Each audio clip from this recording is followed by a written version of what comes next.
Have you ever wondered why the same pain keeps coming back?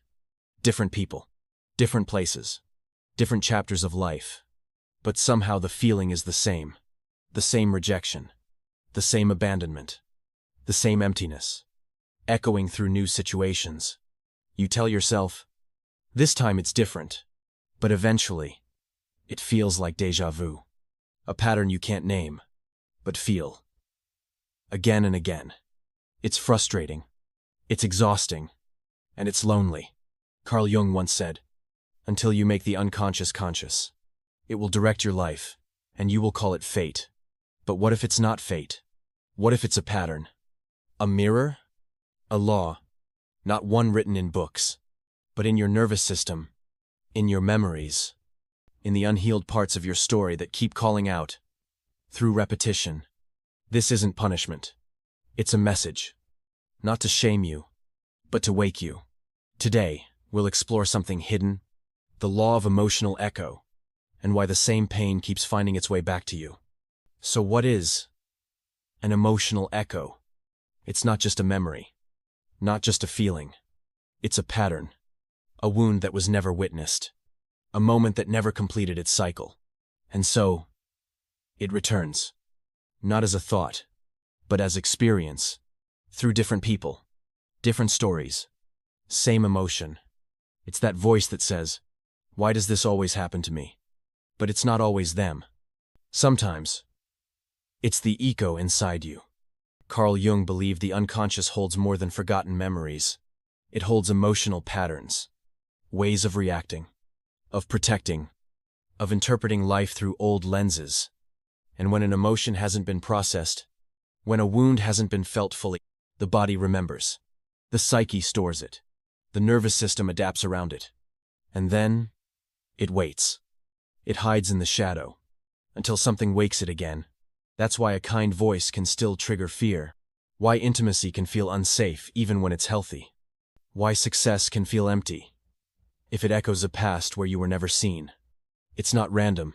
It's not punishment. It's repetition, as a form of remembrance. Not to punish you, but to ask, will you stay this time? Will you listen? Because the echo doesn't want to hurt you. It wants to be heard, to be felt fully, to move through, to complete. Because only then can it fade. But until that happens, it repeats. In love, in silence, in sudden distance. Different stage, same script. Until you pause long enough to finally rewrite it, not from fear, but from awareness. You want connection. You crave depth. You long to be seen fully, gently, honestly. But somehow, you keep falling for people who fully show up. They're distant, busy, inconsistent. One moment they lean in, and the next, they disappear. And no matter how much you try, how patient, how open, how understanding, it never quite lands. It's like chasing a shadow. The closer you get, the more it slips away. And you wonder, why do I always fall for the unavailable ones? That's not bad luck. That's an echo. Carl Jung called this repetition compulsion, the unconscious tendency to relive an unresolved emotional wound, a memory your body never fully let go of, a pain your heart still tries to understand. Maybe once long ago, you reached for love and were met with absence. A parent who was emotionally unavailable. A caregiver who loved you but from a distance. A first love that gave you mixed signals. And then, disappeared. And now, your nervous system only feels safe around distance. Familiar pain feels like home. Even if it hurts, it feels predictable. And in the unconscious mind, predictable equals safe. So when someone truly shows up fully present, emotionally available, you might feel bored, or overwhelmed, or strangely off. But when someone is a little distant, a little cold, a little mysterious, you feel the pull, because it mirrors what hurt you first. You don't want the pain, but your nervous system remembers the shape of it, and calls it love. So you keep trying harder, hoping this time, if you love enough, wait long enough, stay kind enough, they'll finally choose you. But underneath that chase is a deeper desire. Not just to be loved, but to be chosen by the one who once didn't. You're not chasing them. You're chasing closure. The echo whispers, if I can just make this person stay, it'll mean I'm finally worthy. But healing begins when you stop asking others to fix the wound and start gently seeing it for what it is. A memory, not a destiny. You are not unlovable. You are not invisible. You're just familiar with a story that never got a new ending. And maybe now, it's time to write one. To stop chasing love through resistance and start recognizing love through consistency. You don't have to earn love by chasing it. You deserve love that stays, that shows up, that doesn't make you wonder. And that starts when you stop running toward the echo and start turning inward, to the part of you that once reached out and was left waiting. That part doesn't need another chase. It needs comfort. It needs safety. And a love that doesn't walk away. Let this be the moment. You stop chasing shadows and start choosing light. You enter a room and immediately shrink or overcompensate. You smile too much. You nod when you don't agree. You laugh just a little too loud. Not because you're fake, but because you're trying to feel safe. You second-guess your words. You scan the room for signs that you're accepted. You read into every glance, every silence, every shift in tone. And somewhere deep inside, you feel like you don't belong. Even when people are kind, even when they include you, there's a tension in your chest, a voice that whispers, don't be too much. Don't say the wrong thing. Don't get in the way. But where did that voice come from? Maybe long ago. You were told to be quieter, to calm down, to not cry so loud, to not laugh so big. Maybe you were shamed for being sensitive, for feeling deeply, for asking too many questions. And that memory didn't just fade. It imprinted. Carl Jung believed these early imprints form emotional complexes, pockets of unresolved emotion that store not only memory, but the entire emotional energy around that moment. So even as an adult, you walk into new rooms, but you still carry the echo of an old one. A classroom where you were laughed at. A home where your needs were too much. A relationship where you were too intense. And now, without realizing it, you shapeshift to stay safe. You minimize your brilliance. You filter your truth. You keep your joy at 50% just in case it makes someone uncomfortable. You don't trust your presence. You trust your performance. And that's exhausting. Because deep down, you know it's not you. You know your light deserves space. But there's a part of you, a younger part, that still thinks belonging means shrinking. That love must be earned. By being easy to handle. But that's not love. That's survival. And survival isn't your fault. It's your body's way of saying, I remember what happened last time. But what if this time is different? What if this room doesn't require you to shrink? What if this space is ready for your fullness? What if you are ready to reclaim the parts of yourself you've been toning down? Because here's the truth. You weren't too much. You were just around people who weren't ready.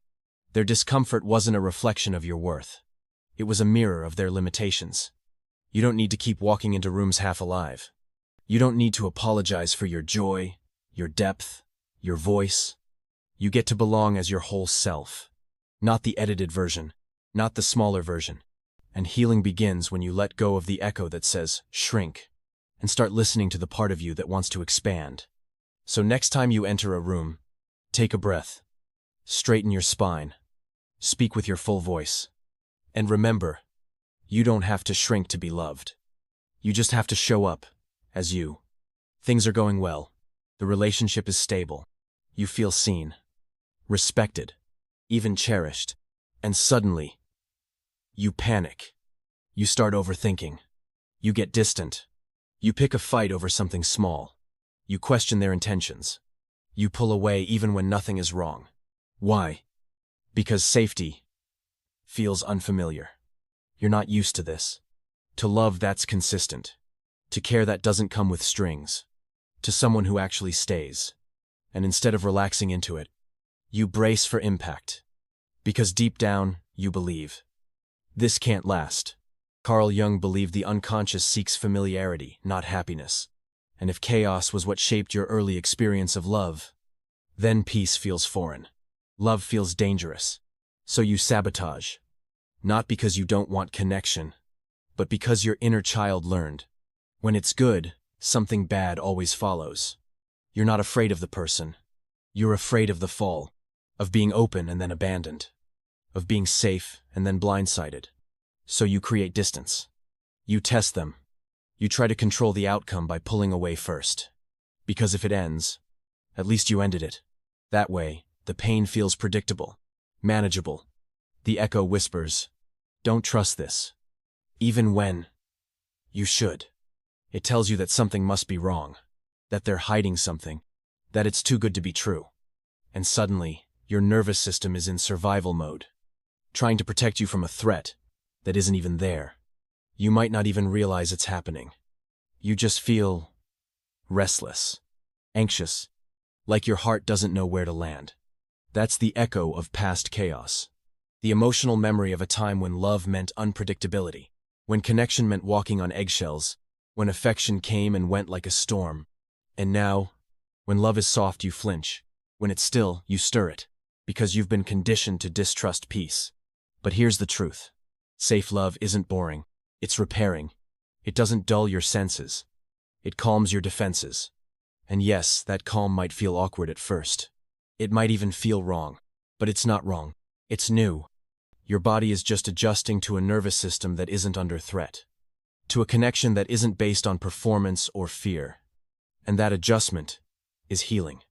So if you've ever pulled away when things got good, if you've ever sabotaged love when it finally felt safe, it doesn't mean you're broken. It means you're learning. Learning to trust calm, to soften into steadiness, to believe that good things don't always vanish. Maybe that's why you picked a fight over nothing. Why you started imagining things that weren't there. Why you waited for disappointment before it even had a chance to show up. Not because you're dramatic, but because the echo told you to brace. You don't have to destroy peace to feel protected. You can stay. You can breathe. You can learn that love doesn't have to hurt to be real. And when that lesson sinks in, the echo starts to fade. Not because it's gone, but because, for the first time, you didn't run. A boss ignores your idea. A friend forgets to text back. A date cancels last minute. And it hurts more than it should. You tell yourself not to take it personally. You try to shake it off. But your chest feels heavy. Your mind won't stop spinning. Your stomach sinks. And you ask yourself, why does this affect me so much? Because you're not just reacting to the moment. You're reacting to the echo. The same rejection. The same abandonment. The same silence. You've felt before. Carl Jung taught that what isn't healed is relived. Not just in memory, but in emotion. That means the past doesn't always come back as a thought. Sometimes, it comes back as a feeling. A wave of sadness that doesn't match the situation. A deep ache over something small. You're not just sad they didn't respond. You're reliving the moment you felt forgotten. You're not just upset they changed plans. You're reliving the time someone walked away without saying goodbye. The moment triggers the memory, but it's the emotion that takes over. Because your nervous system doesn't know the difference between then and now. It only knows what feels the same. And if you've spent years trying to prove you're worthy, lovable, enough, every small rejection hits like a confirmation of an old lie. See? I knew I didn't matter. But it's not the present that hurts. It's the past. Being echoed through it. Maybe your father never listened when you spoke. Maybe your mother dismissed your tears.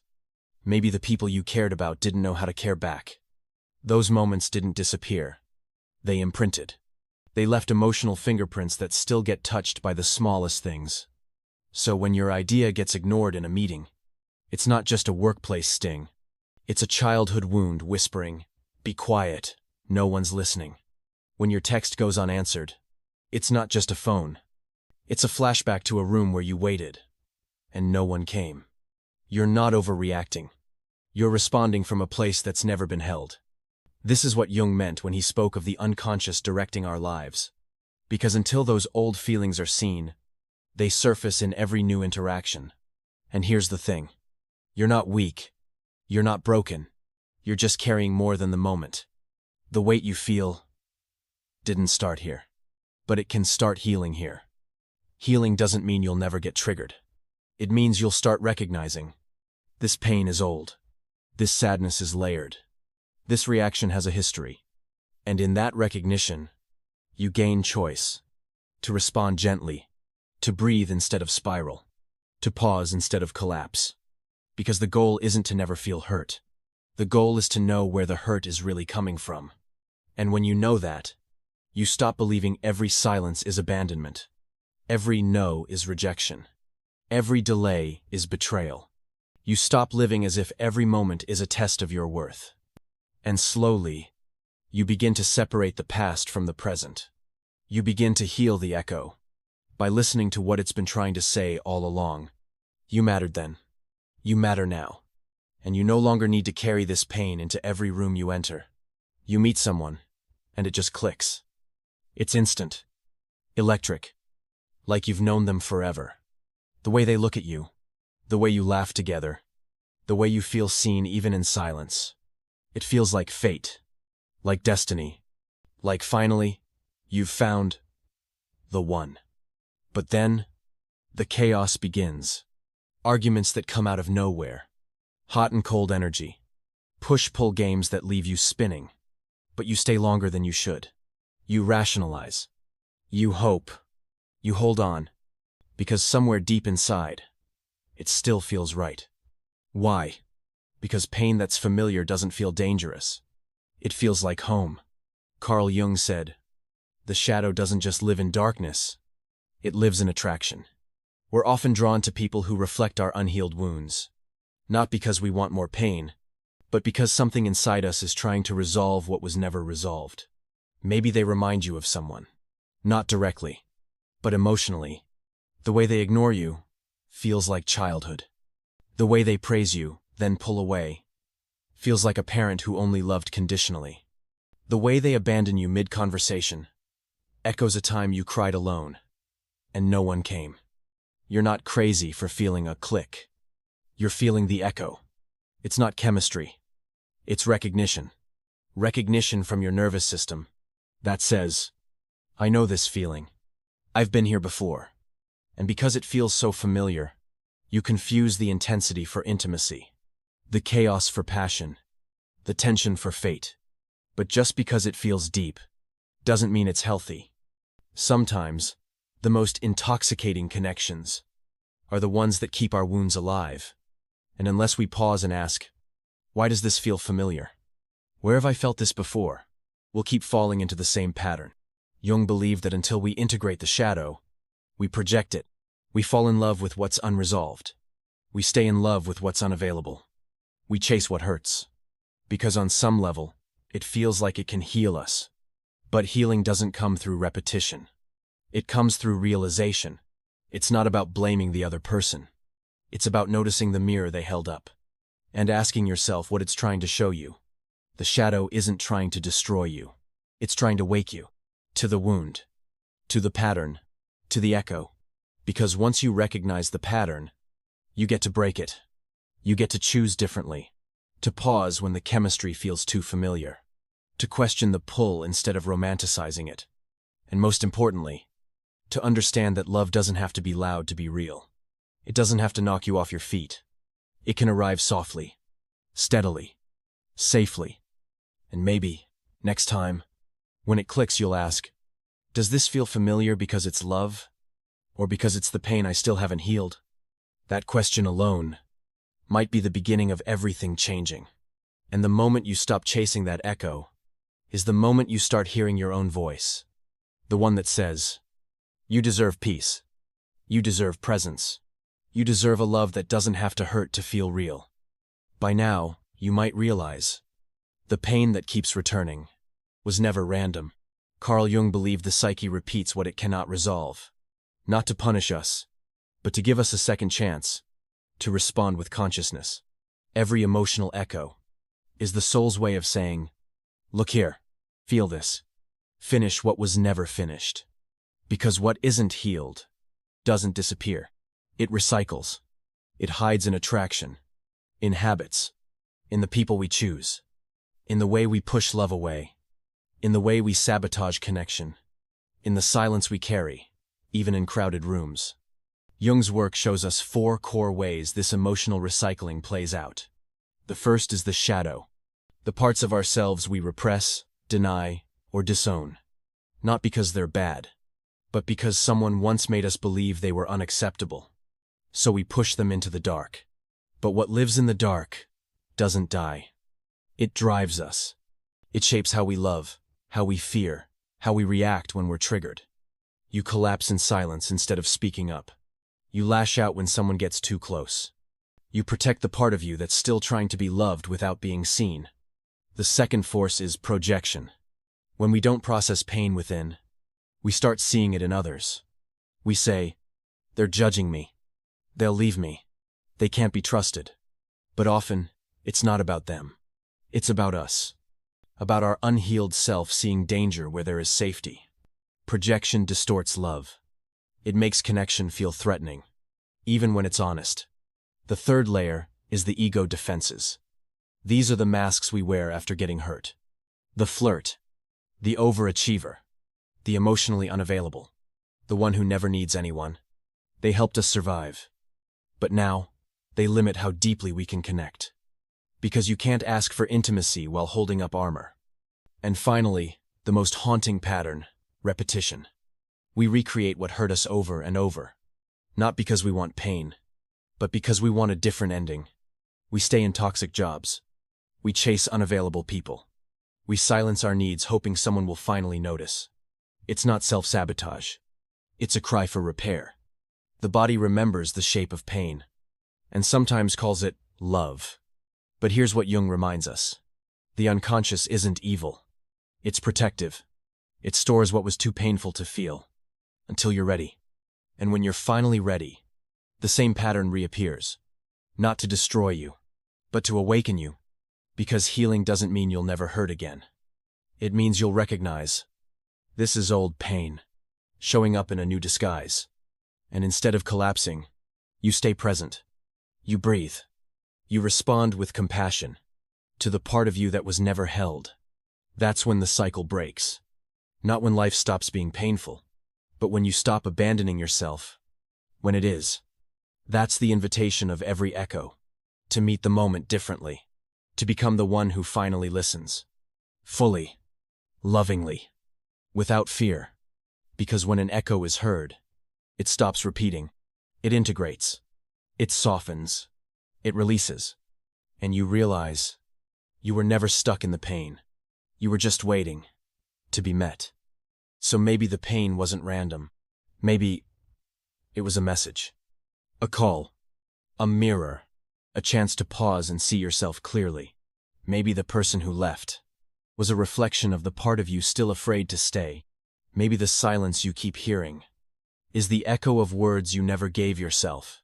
Maybe the wound you thought was weakness was really your body asking, can we feel this now instead of hiding it again? Because here's the truth. Healing doesn't start with fixing. It starts with staying. Staying with the discomfort. Staying with the ache.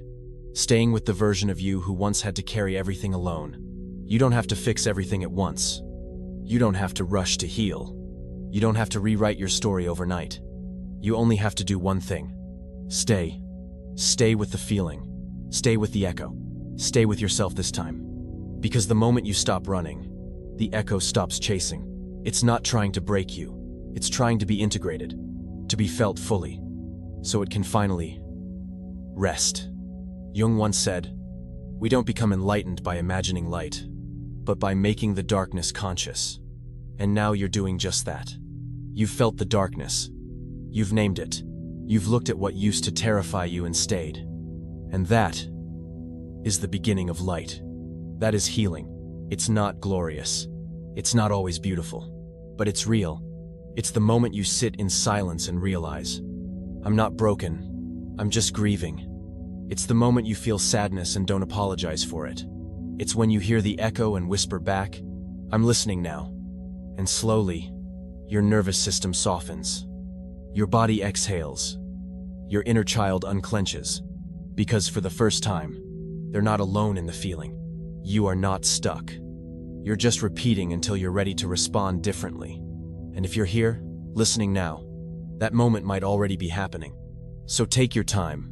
Be soft. Be honest. The echo doesn't need to be silenced. It just wants to be understood. You can write the ending your younger self never got. You can feel the emotion that was never safe to feel. You can love the part of you that once believed love was dangerous. Because presence is the medicine. And when you stay present long enough, the echo has nothing left to repeat. Only truth remains. Only light. Thank you for staying.